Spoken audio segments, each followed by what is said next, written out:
여러분 안녕하십니까?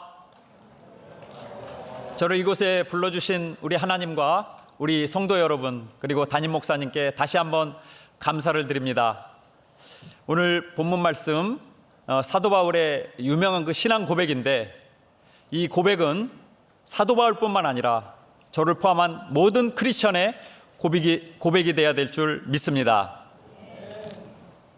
저는 어렸을 때부터 상당히 많이 다쳐서 늘 부상에 시달리는 그런 삶을 살았는데, 항상 몸에 어딘가에 상처를 입고 약을 바르거나 병원으로 옮겨지는 일이 다반사였습니다.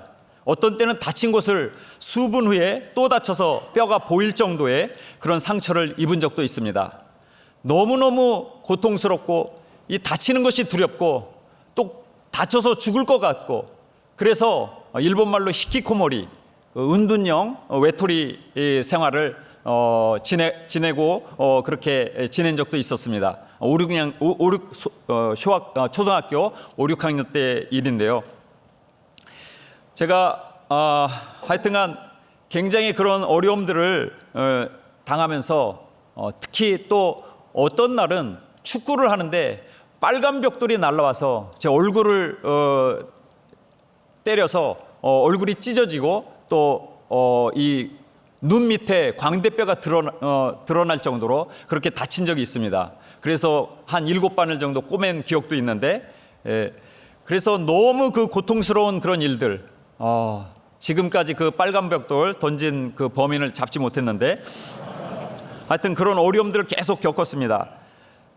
또 중학교 2학년 때는 핸드볼 시합에 나갔다가 눈앞에 있는 상대 선수가 있는 힘껏 던진 그 볼에 왼쪽 눈이 맞아가지고 망막 파열이 되었는데, 그 눈동자에 피가 고여가지고 처음에는 잘 모르고 시간이 지나면 회복되겠지 하고 끝까지 시합을 했던 기억이 있습니다. 근데 시합이 끝나도록 눈이 보이지 않아서 점점 무서워져서 양호실로 바로 달려갔습니다.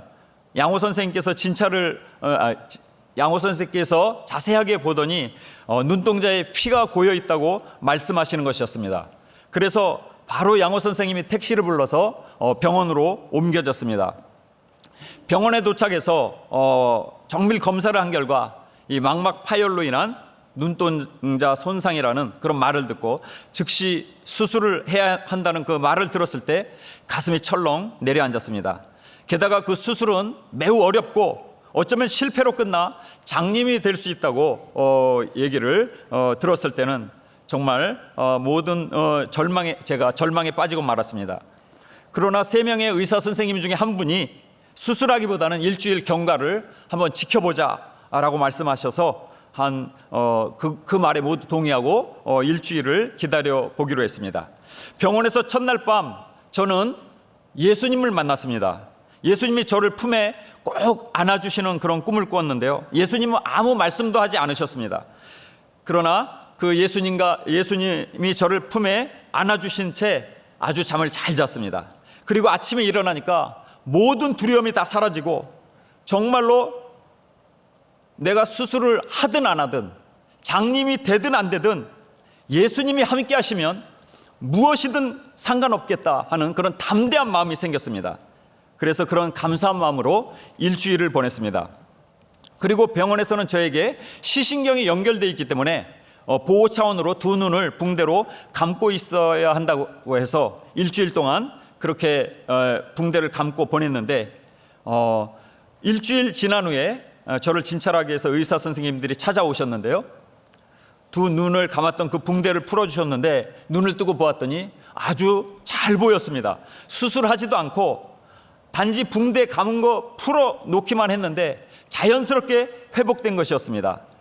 이 사건을 계기로 저는 예수님을 인격적으로 모셔드렸고 예수님을 나의 주인으로 섬기는 진짜 크리스천이 되었습니다.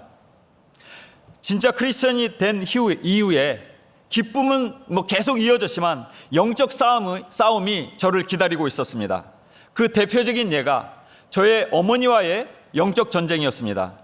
저는 4대째 예수 믿는 그런 기독교 집안으로, 그것도 일제시대 때 신사참배를 거부하셔서 3년 반이나 옥고를 치르시고 결국 6.25 때 공산군에 의해 순교하신 목사님이신 할아버지를 자랑스러워하며 그렇게 자란 몸이었지만 현실은 정반대였습니다.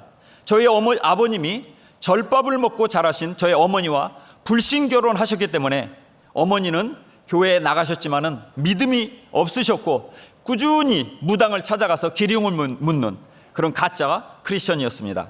결국 어느 날 큰 사건이 터졌는데요. 아버님이 안 계신 사이에 어머님이 무당을 불러가지고 구술하는 것을 제가 목격하게 되었습니다. 저는 분노가 폭발했고 그 무당과 어머니를 집 밖으로 내쫓았습니다. 그리고 대문을 잠가버렸죠. 그때가 중학교 2학년 때의 일입니다. 그 후에 제가 당한 그런 일들은 정말 견디기 어려운 고통의 연속이었습니다. 제가 태어나서 자란 곳은 서울인데요. 저의 기억이 시작되는 것은 서울 노원구 중계동 백사번지, 그 이름도 유명한 백사마을 달동네입니다. 지난해 한국에 왔을 때 한번 그곳에 가봤는데요. 아직도 개발되지 않은 상태로 그대로 방치되어 있더군요. 제가 중학교 2학년 때 1980년대 초에는 그곳은 환난당한 모든 자와 빚진 자와 마음이 원통한 자가 모여 살고 있던 다윗의 아둘람 굴과 같은 그런 달동네였습니다. 매일 밤 곡소리 나는 빈민촌이었죠.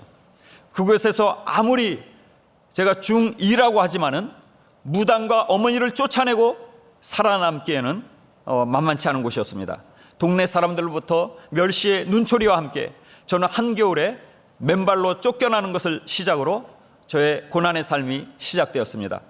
그 이후의 고난은 여러분의 상상에 맡길게요. 결론은 그 모든 환난과 고난을 다 통과하고 저의 끈질긴 전도로 어머니는 전도 열심히 하는 권사님이 되셨고, 지난 2010년 3월 26일 하늘의 부름을 받고 천국에 입성하셨습니다. 저는 그 후에 전도 열심히 하는 청년이 되었고 주님의 부르심을 받아 종신대학교 신학과에 입학해서 1학년을 마치고 육군에 입대하였습니다. 제가 입대했던 곳은 최전방사단인데 중부전선이죠. 모 부대에 입대했는데 그곳에서의 시련과 고난도 만만치 않았습니다. 1989년 2월 20일 한겨울에 훈련소에 입소했는데요. 80년대 군에 입대한 사람들은 알 수 있을지 모르겠는데 첫날 입소식 그 신고식이 있었는데 빵빠레라고 여러분 아십니까? 한밤중 첫날 입소했는데 그 한밤중에 새벽 한두 시쯤 됐던 것 같아요. 모든 신병들 다 연병장에 모아놓고 완전히 벌거벗겨 놓고 그 한겨울에 고무호수로 찬물을 끼얹는 그런 일이 빵빠레라 그랬는데 사잿물 빼기라 그래서 그런 신고식을 시작으로 군 생활을 시작했습니다. 제가 군대 가서 깜짝 놀란 것은 세 가지가 있습니다. 화생방 훈련, 가스실과 그리고 태권도, 그리고 100km 행군. 이 세 가지는 너무나 고통스러워서 제가 상상할 수 없는 일들을 처음 경험했기 때문에 아직까지 기억에 생생하게 살아 있습니다. 가스실에 들어갔는데 화생방 훈련이라고 방독면 쓰고 일단 들어갔는데 다 벗겨버리고 체류탄, 데모할 때 터뜨렸던 체류탄 한 10배 이상 터뜨렸던 것 같아요. 그 가스실에서 콧물, 눈물, 쌍코피까지 터져가면서 아비규환이죠. 그 고통을 체험하고 너무나 지옥 같은 데라서 제가 나와서 야, 이렇게 고통스러운데 이것도 지옥에 가면 영원히 이런 고통이 지속되는구나. 절대 지옥에 가지 말자 그렇게 전도했던 기억이 있습니다. 많이 예수님 믿게 되었는데요. 그런 일도 있었고요. 태권도 자대 배치받고 주로 막노동을 하는데 흐린 날, 비 오는 날은 어김없이 내무반 안에서 태권도라는 그런 위명하에 가랭이 찍기를 합니다. 신병들한테. 그 양쪽 다리 붙잡고 앞에서 한 사람이 손을 잡고 이렇게 세우면 위에서 강제로 그냥 위에서 누르죠. 그러면 가랭이가 이게 굳어 있는데 완전히 찢어집니다. 그러면 곡소리 나는 거죠.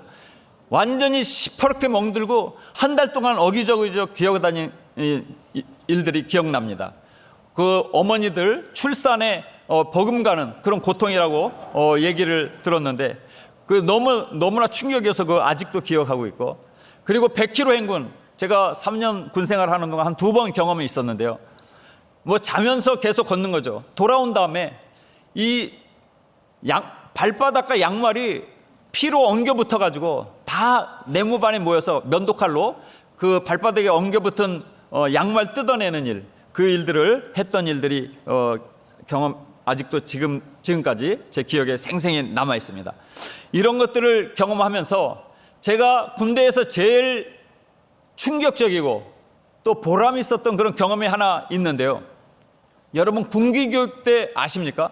군대 감옥과 같은 곳인데 제가 군기교육 때 입소한 적이 있습니다. 어머님이 면회를 오셔서 외박을 했는데 제 주변에 그 간부가 지나갔던 것 같습니다. 근데 경례를 하지 못해가지고 그게 제 몫으로 걸려서 군기교육 때 입소한 적이 있습니다. 그래서 계급장 다 뛰고 군기교육 때 입소했는데 이거는 뭐 훈련이 아니고 교육대가 아닙니다. 완전히 고문과 얼차례, 그냥 몽둥이로 인정사정 없이 때리는 그런 상황이 지속되어 있습니다. 연병장에 보통 걷는 것들이 원산폭격이라고 해서 머리 쳐박고 그렇게 걸어가야 됐습니다. 그래서 뭐 머리 다 긁혀지고 까지고 피가 철철 흐르면서 그렇게 계속해서 훈련받고 또 막노동하면서 재래식 화장실 똥을 푸든지 아니면 야산 같은 거 완전히 벌초 작업하는 그런 아주 굉장히 고된 시간들이 지나고 난 다음에 저녁 자기 전에는요 반성문을 100장 써야 되기 때문에 잠을 안 재우는 겁니다. 그래서 그런 고통들을 경험하면서 제가 나름대로 군 생활을 열심히 했는데 하나님께서 왜 나를 이런 곳에 보내셨는지 정말 고통스러웠는데요. 마지막 날 반전이 일어납니다. 마지막 날 그 교관이 술을 잔뜩 먹고 오늘이 마지막 날인데 너네들이 하고 싶은 말 있으면 자유롭게 해라 딱 얘기했는데 한 20명 정도 군기교육 때 입소했는데 겁이 나죠. 무슨 일 당할지 모르니까 뭐 지죽은 듯이 조용히 있었는데 그때 하나님께서 저에게 복음을 증거하라는 그런 마음을 주셔서 제가 1시간 동안 창세기서부터 요한계시록까지 짧게 복음을 증거했습니다. 그랬더니 분위기가 화기애애해지면서 여기저기서 나도 예수 교회 다닌 적이 있다. 우리 어머님이 집사님이다. 뭐 이런 얘기들을 하더라고요. 그렇게 해서 마지막 날 마치고 이제 그 다음 날 출소하는데 교관이 저를 부르더라고요.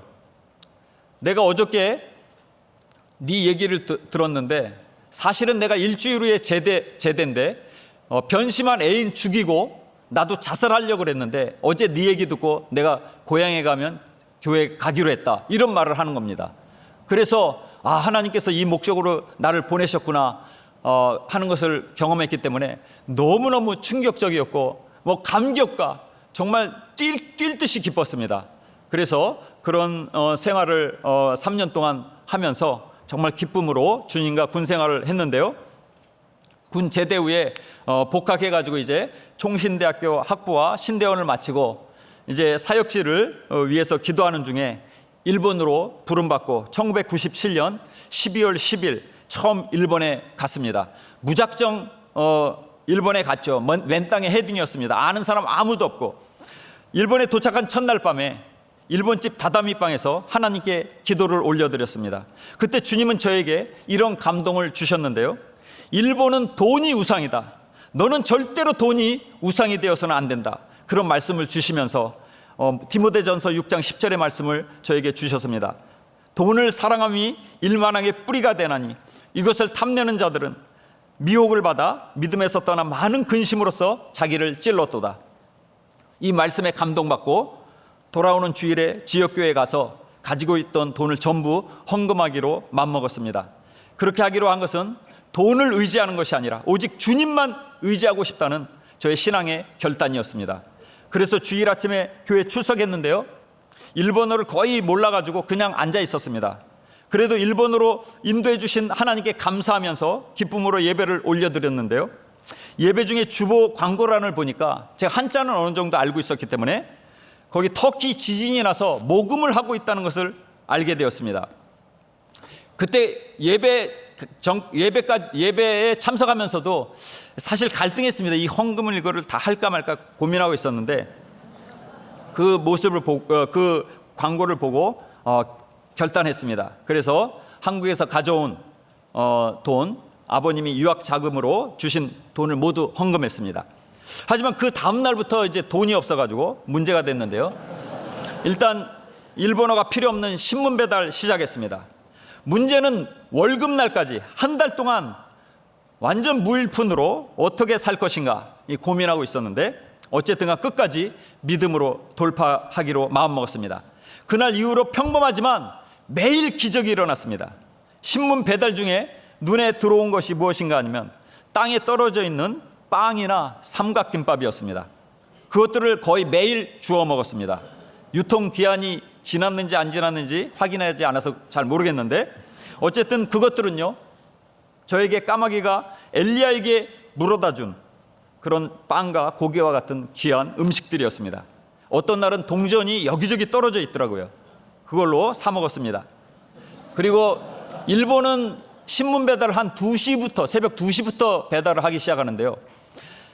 한 3시쯤에 어느 집에 우리 고객이죠, 할머니가 나와서 저를 기다리고 있었습니다.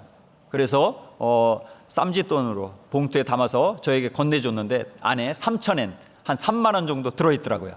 그래서 한 달간 그걸로 잘 버텼습니다. 정말 한 달 동안 하루도 굶지 않았습니다. 그것이 제가 일본에서 경험한 첫 번째 기적의 은혜였습니다. 저는 24년간 일본에서 살면서 여러 가지로 많은 고난을 겪었습니다. 고난을 겪으면서 주님께서 세상에서 계실 때의 그 모습을 깊이 묵상하고 그 처참했던 고난의 십자가의 부활을 생각했습니다. 저는 기독교를 종교라고 생각해 본 적이 한 번도 없지만은, 만약 기독교를 종교라고 한다면 진정한 종교는 오직 기독교뿐이요, 기독교는 곧 고난의 종교라고 생각합니다. 마가복음 10장 45절에 인자가 온 것은 섬김을 받으려 함이 아니라 도리어 섬기려 하고 자기 목숨을 많은 사람의 대속물로 주려 함이라고 하신 주님의 말씀처럼, 기독교에는 예수 그리스도를 통한 대속적 죽음, 바로 고난이 있기 때문입니다. 지금으로부터 2000년 전 저 팔레스타인의 한 모퉁이 음침한 해골 골짜기에서 일어난 그 십자가 사건은 모든 사람들의 오해와 그로 인해 사랑하는 12제자이까지도 버림받는 비극적인 사건이었습니다.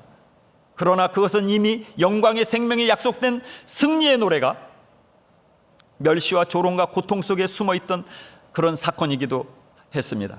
이렇게 예수 그리스도의 고난은 우리의 고난과 직결되어 있으며, 그 고난은 죄의 대가만이 아니라 오히려 새 시대가 도래하는 전주곡이라는 사실을 우리는 깨달을 수 있습니다. 오늘 제가 전해드리는 저희 일본 선교 체험이 하나님의 영광과 진리만을 드러내는 도구로 사용되길 간절히 바랍니다. 제가 1997년 12월 10일 처음으로 일본에 간 지 1년 만에 비자 문제로 비자 갱신이 안 됐어요. 그래서 다시 한국으로 돌아올 수밖에 없었는데요. 돌아온 후에 저는 결혼도 하고 아이도 낳고 목사 안수도 받았습니다. 오늘 특별히 저와 아내의 만남을 잠시 소개하고 싶은데요. 결혼 배우자에 대한 제 개인적인 그 정의가 있습니다. 들을 게 있는 사람은 듣기 바랍니다. 배우자란 자기가 아니면 결혼할 수 없는 사람, 내가 결혼해 주지 않으면 결혼할 수 없는 사람, 그 사람이 나의 배우자일 가능성이 매우 큽니다. 저는 삼일교회 대학 청년부 출신입니다. 제가 국인데 지금 몇 개까지 있는지 잘 모르겠습니다. 우리 이승철 장로님이 저와 동기입니다. 저는 사실 그때 대학 청년부 다닐 때 폭탄과 같은 존재였습니다.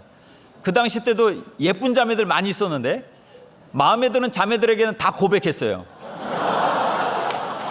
근데 아무도 받아주지 않더라고요. 오직 나를 받아준 사람은 지금 우리 사모, 그것도 외부 우리 삼일교회도 아니고 어떤 집사님이 소개해준 다른 교회 자매였습니다. 우리 아내만이 저를 제 고백을 받아줬기 때문에 결혼했습니다. 우리 아내 덕분에 제가 구원받은 거죠. 근데 사실 우리 아내도 제가 구원해 준 겁니다.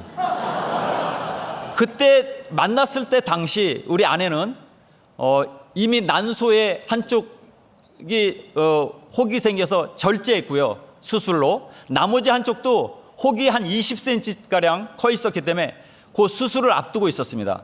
그래서 결혼은 물론 아기도 낳을 수 없다는 그런 얘기를 고백 후에 알게 됐습니다. 그런데 그때 내가 이 여자를 구하지 않으면 결혼할 수 없겠구나 하는 그런 마음을 딱 갖게 돼서 틀림없이 이 여자는 내 여자다 딱 그렇게 하고 계속해서 구애하고 고백하고, 처음에는 이제 거절했어요. 자기는 그런 상태니까.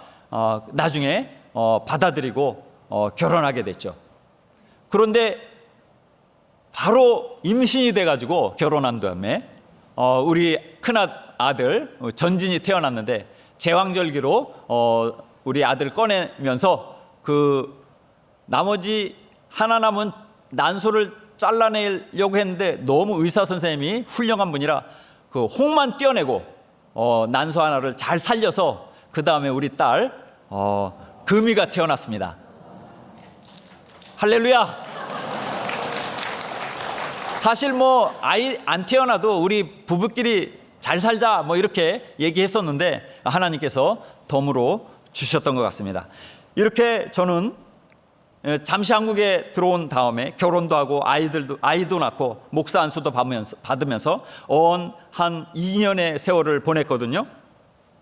그때 다시 일본에 들어갈 수 있도록 하나님께 간절히 기도하고 있었는데, 어느 날 기도 중에 꿈인지 환상인지 모르겠는데 아마 졸고 있어가지고 꿈일 겁니다. 총신대 강의동 현관 입구 오른쪽에 그 게시판이 그 꿈속에 보이는 것이었습니다.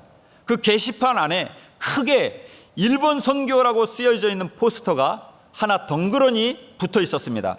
저는 그 포스터 내용이 정말 궁금해가지고 일단 기도를 마치고 총신대 게시판에 그런 포스터가 정말 있는지 반신반의하면서 총신대로 향했습니다.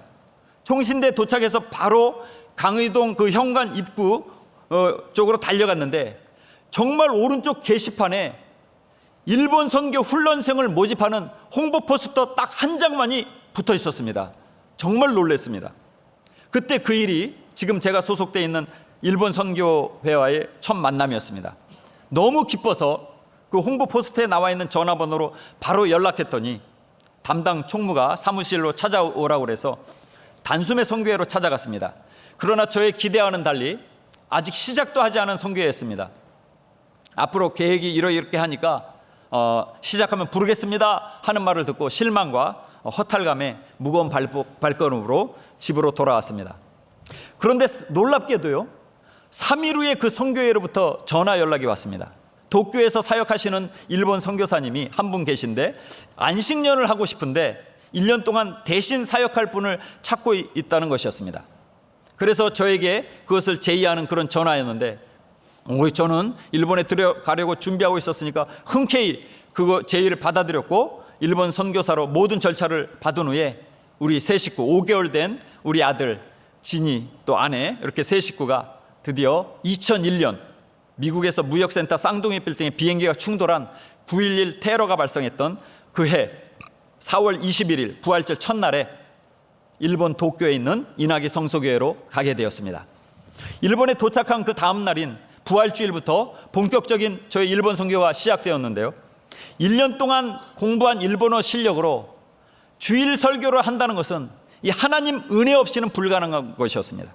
지금처럼 구글 번역기나 팝하고도 없이 일일이 사전 찾아가면서 일주일 내내 준비한 설교는 불과 20분 만에 끝나버리는 아주 짧은 설교였지만, 20여 명의 성도들은 하나님의 은혜와 축복 속에 말씀으로 하나 되며 성장해 갔습니다.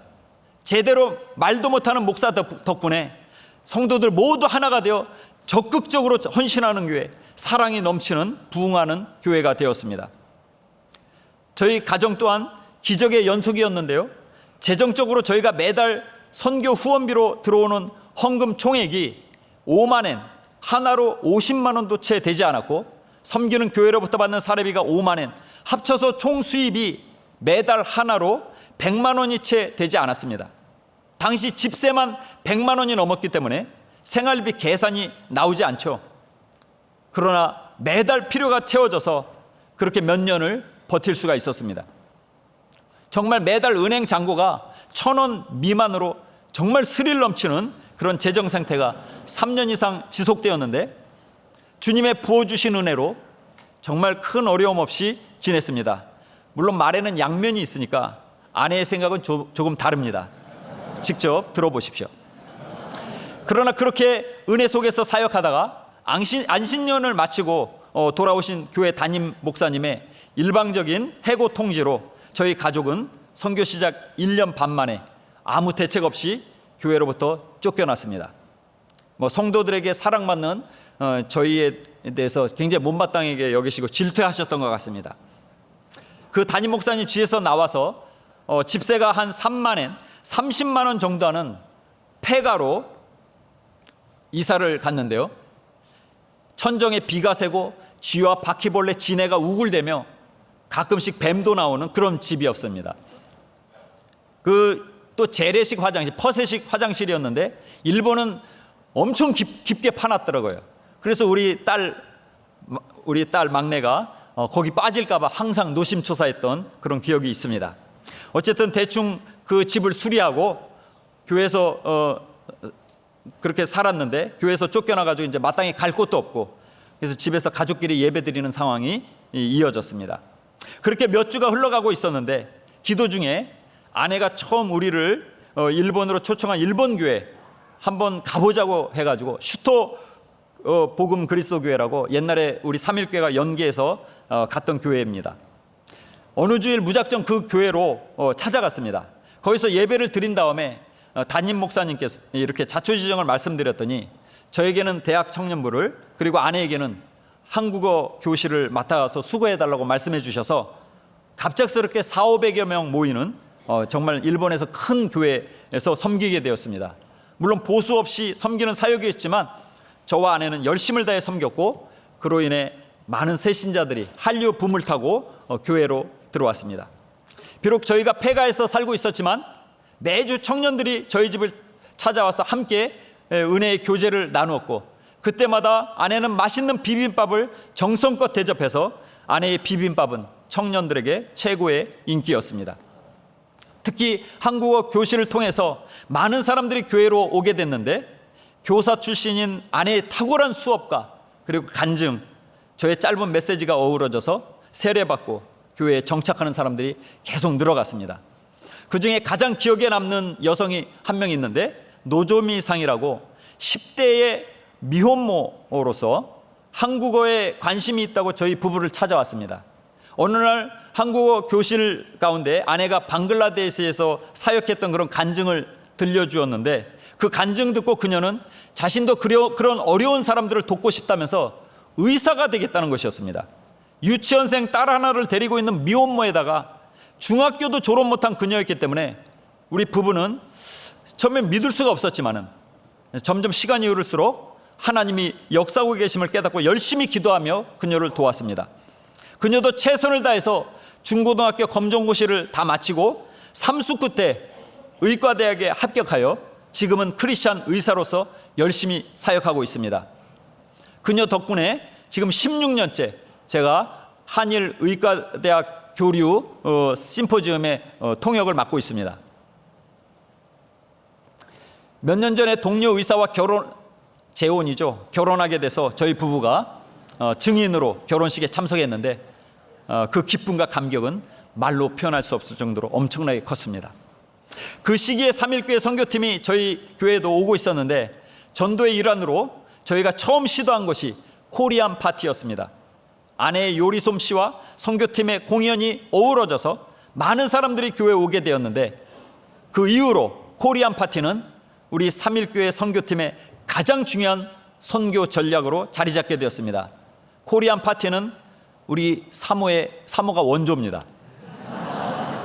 이렇게 은혜로 이어가던 선교는 큰 어려움에 봉착하게 되는데요, 당시 섬기던 교회 담임 목사님의 불미스러운 사건으로 교회가 발칵 뒤집혀졌고, 위기를 맞은 교회는 그 일을 수습하느라고 너무나 힘든 싸움을 벌여나갔습니다.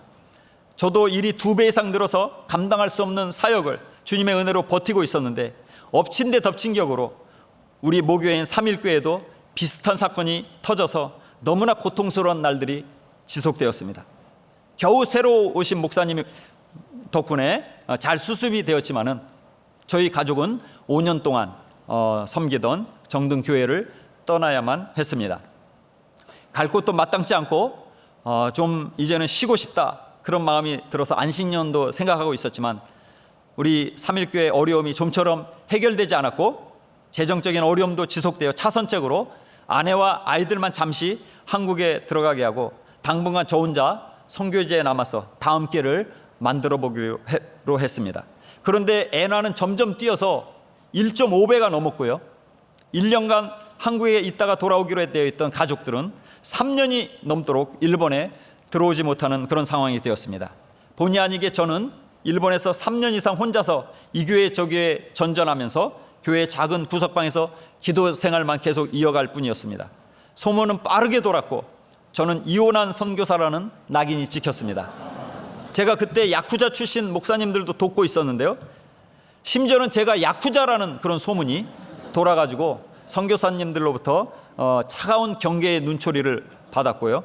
또 가짜 선교사들도 꽤 있는데 그들한테 휘말려가지고 아주 힘든 생활들을 지속하고 있었습니다.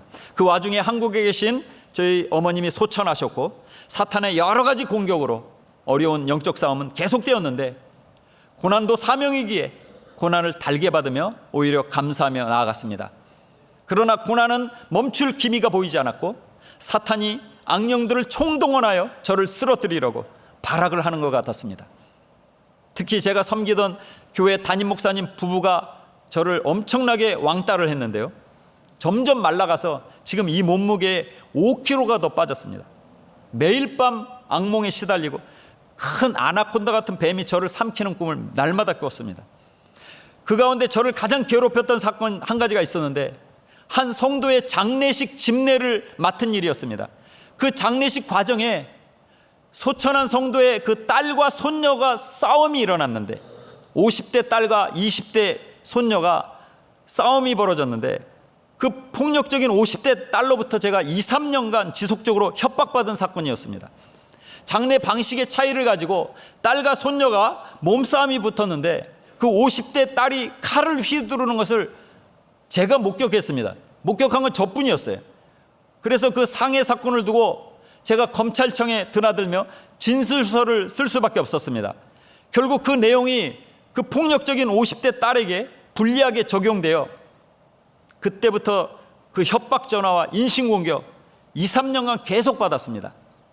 그때 그녀가 저를 거짓 증언했다고 위증죄로 고발했기 때문에 검찰청과 경찰서, 변호사 사무실, 내 집 드나들도 들락날락하는 세월을 한 2, 3년간 보냈던 것 같습니다.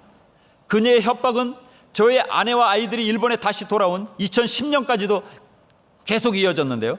그 다음 해인 2011년이 되어서 겨우 멈췄습니다. 그 이유는 그녀가 다른 상해 사건에 연루되어 감옥에 수감되었기 때문에 그렇습니다. 그녀는 2년 후에 출감해서 또 저를 찾아왔는데 그녀는 거의 스토커였기 때문에 또 고통이 시작이구나.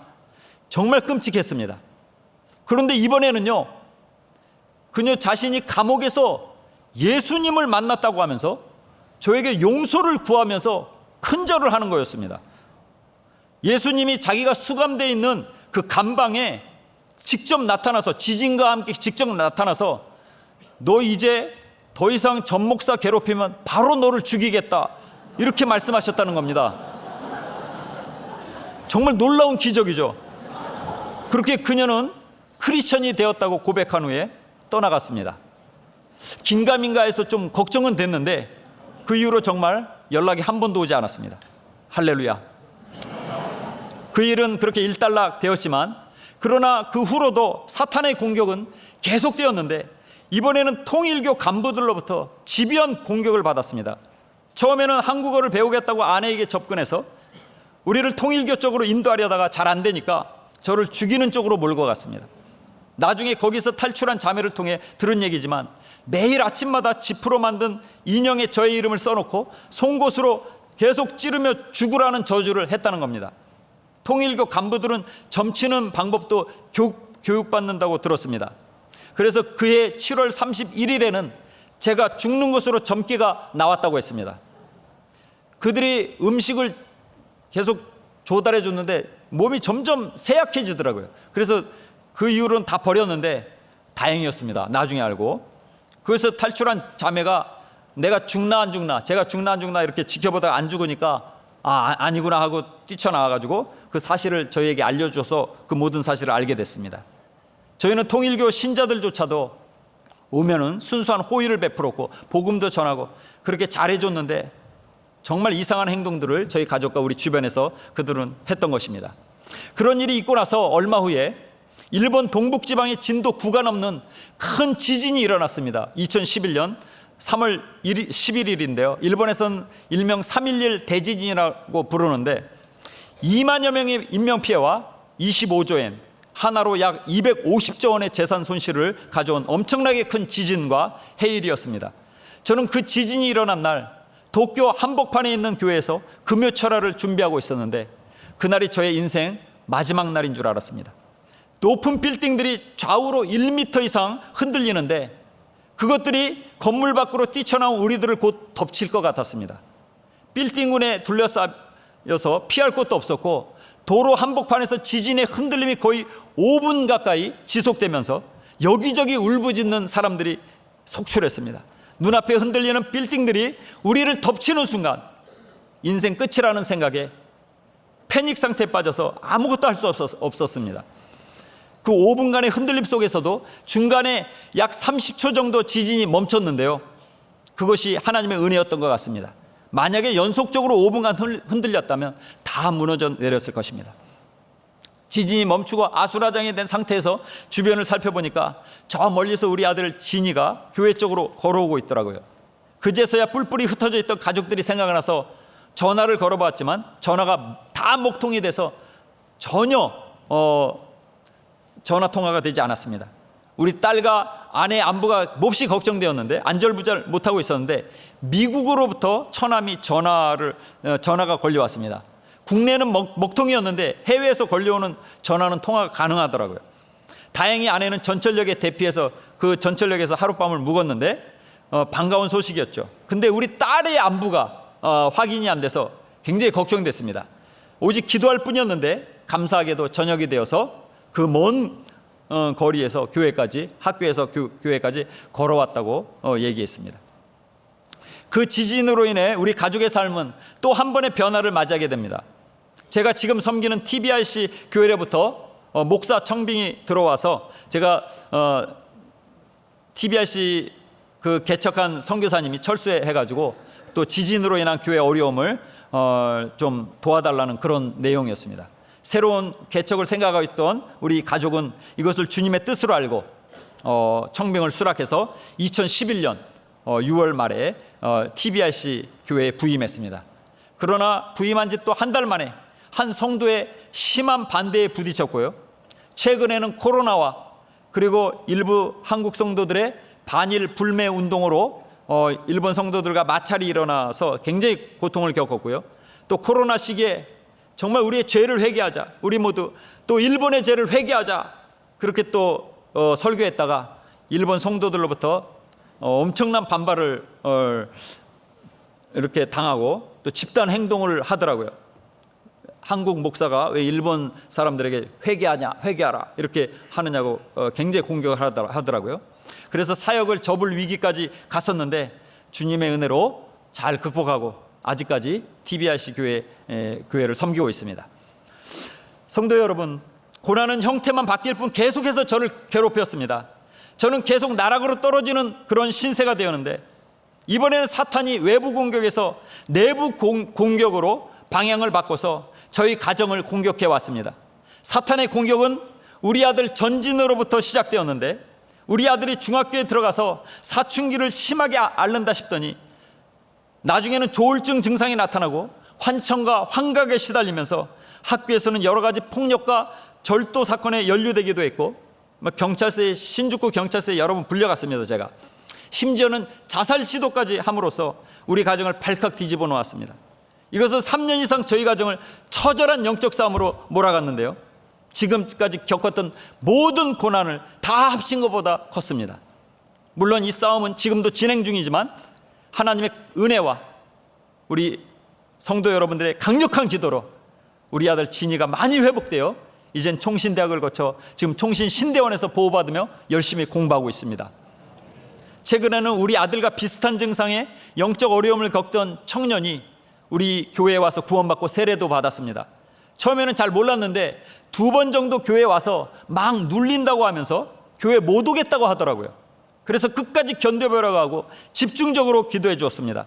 어느 날은 두려움에 사로잡혀서 우리 집으로 왔는데 우리 부부가 기도해 주는 가운데 혹시 몰라서 예수의 이름으로 악한 영을 대적하는 기도를 해줬더니 그 청년이 자기를 묶어달라고 간청하는 것이었습니다. 수갑 있으면 수갑이라도 채워달라고 외치는 것이었습니다. 눈물을 흘리면서 자기 안에 있는 다른 존재가 목사님과 사모님을 몹시 싫어하고 증오하고 있어서 어쩌면 자기가 우리 부부를 죽일 수 있겠다고 말하는 것이었습니다. 일본에는 이런 악령의 역사인지 정신병인지 구분이 안 가는 사람들이 너무 많아서 저희 부부는 더 강력하게 기도해주고 병원도 데려가고 하면서 그 청년을 도왔습니다. 그 청년은 며칠간 저희 집에 머물면서 기도와 금식으로 하나님께 나아갔고 계속해서 말씀 읽고 영적인 일에 집중하면서 신앙생활을 해나갔습니다. 이제 교회 온 지 1년이 넘어서 많이 회복됐습니다. 가끔은 우울증과 영적 눌림으로 어려움을 겪기도 하지만 이제는 밝은 청년이 되었고 대학에 복학하여 열심히 공부하고 있습니다. 그리고 어머니 전도와 가족 구원을 위해서도 열심을 내고 있는데 여러분 함께 기도해 주시기 바랍니다. 사랑하는 삼일교회 성도 여러분, 고난의 문제는 인간의 역사가 시작되고 끝날 때까지 계속되는 질문인 것 같습니다. 그러므로 오직 고난의 현재적 의미는 부활의 능력을 의심하지 않고 믿으면서 살아가는 확신의 삶, 고난과 십자가를 통해서 우리에게 보여주신 예수님의 부활과 승리의 사건만이 우리에게 그 해답을 줄 수 있다고 저는 믿습니다. 그러므로 우리도 각자의 삶 속에서 하나님께서 세워주신 그 뜻에 따라 믿는 자가 어떤 삶을 사는가, 고난의 삶이겠죠. 그 삶을 통하여 항상 새로운 삶이 시작되길 간절히 기도합니다. 저는 주님의 그 십자가에 동참하는 선교사로 살 수 있게 되어 정말 큰 영광입니다. 여러분도 부디 그 십자가에 동참하는 자들이 되어 선교적 삶을 통해 부활의 영광을 보시기를 간절히 소망합니다. 우리는 십자가의 길을 걷는 구루터기 인생인 줄 믿습니다. 그것은 처절하가 베어져 밑둥에 구루터기만 남은 나무처럼 비록 보잘것없는 인생처럼 보일지 모릅니다. 그러나 그 선열이 낭잔 구루터기 같은 인생 속에서 반드시 새싹이 돋아날 것을 믿습니다. 이사야서 6장 8절부터 13절까지 우리 다 같이 읽고 마치겠습니다. 이사야서 6장 8절부터 13절, 이사야에게 하신 말씀인데 그 동일한 주님께서 우리에게도 오늘 말씀하고 계십니다. 다 같이 읽겠습니다. 시작. 내가 또 주의 목소리를 들으니 주께서 이르시되 내가 누구를 보내며 누가 우리를 위하여 갈고 하시니 그때에 내가 이르되 내가 여기 있나이다 나를 보내소서 하였더니 여호와께서 이르시되 가서 이 백성에게 이르기를 너희가 듣기는 들어도 깨닫지 못할 것이요 보기는 보아도 알지 못하리라 하여 이 백성의 마음을 둔하게 하며 그들의 귀가 막히고 그들의 눈이 감기게 하라. 염려하건대 그들이 눈으로 보고 귀로 듣고 마음으로 깨닫고 다시 돌아와 고침을 받을까 하노라 하시기로 내가 이르시되 주여 여느까지이니까 하였더니 주께서 대답하여 시되 성읍들은 황폐하여 주민이 없으며 가옥들에는 사람이 없고 이 토지는 황폐하게 되며 여호와께서 사람들을 멀리 옮기셔서 이 땅 가운데 황폐한 곳이 많을 때까지니라. 그 중에 10분의 1이 아직 남아있을지라도 이것도 황폐하게 될 것이나 밤나무와 상수리나무가 배임을 당하여도 그 구루터기는 남아있는 것 같이 거룩한 씨가 이 땅의 구루터기니라 하시더라. 아멘. 사랑하는 동역자 여러분, 이 이사야서의 말씀처럼 이제 구루터기만 남은 일본 땅에 반드시 새싹이 돋아날 것을 믿으며 그 구루터기를 살리는 일에 동참하는 여러분이 되시기를 간절히 소망합니다. 다 같이 파송의 노래 한 곡 부르고 기도 시간 갖겠습니다.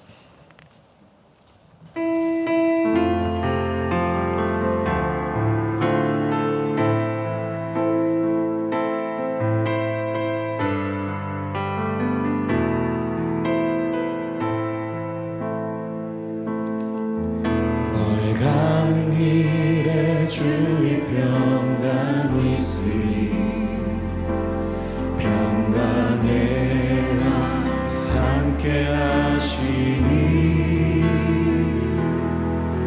너의 걸음 걸음 주 인도하시리 주의 강한 손머리 크시니 너의 가는 길에 주의 축복 있으리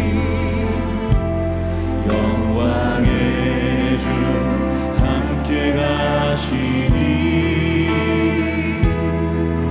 내가 받는 모든 땅 주님 다스리리 너는 주의 길을 예비케 되니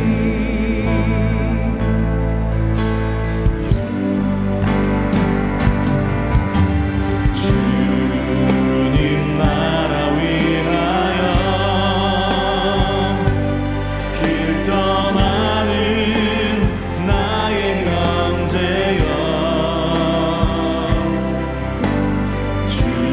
주께서 가라시니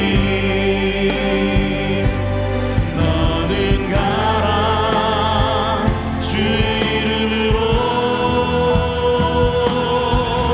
거칠은 왕여 위에 꽃은 피어나고 세상은 내 안에서 주님의 영광 보리라 강하고 담대하라 세상 이기신 주 늘 함께 너와 동행하시며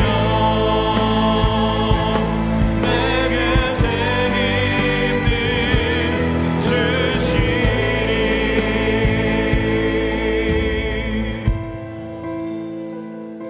계속해서 기도해 주시기 바랍니다. 일본을 위해서 기도해 주십시오. 포기하지 말기 바랍니다. 일본 부흥이 안 되고 정말 아무리 해도 어떤 수단 방법 다 해도 믿질 않습니다. 예수 믿었다고 세례 줬는데 불당에 가서 십자가 목걸이 걸어놓고 자기는 예수 믿었다고 세례 받았다고 고백하는 그런 사람들입니다. 정말 답답합니다. 여러분, 그러나 지금 유럽이나 미국에 있는 선교사들 다 철수했는데 오직 끈질긴 한국 선교사들만이 남아서 지금 선교하는 곳입니다. 우리 삼일교회가 앞장서서 반드시 일본을 부흥시키는 그런 도구가 되었으면 좋겠습니다.